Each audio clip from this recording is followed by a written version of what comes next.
আনন্দ দিবে না।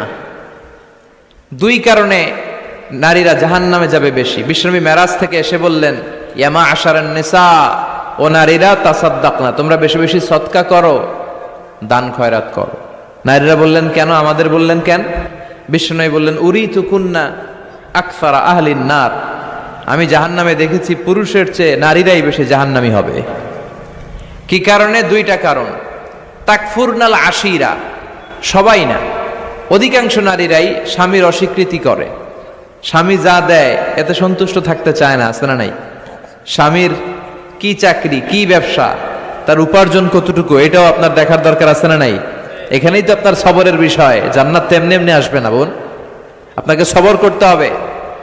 স্বামীর নাশুকরি করবেন না। পাশের বাড়ির ভাবিরা তো এত মোটা নেকলেস কিনা দিছে, তুমি দাও না কেন? এদের ঘরে তো দামি সোফা সেট, আমার ঘরে নাই কেন? এদের তো এটা করে, এদের তো এটা দিছে।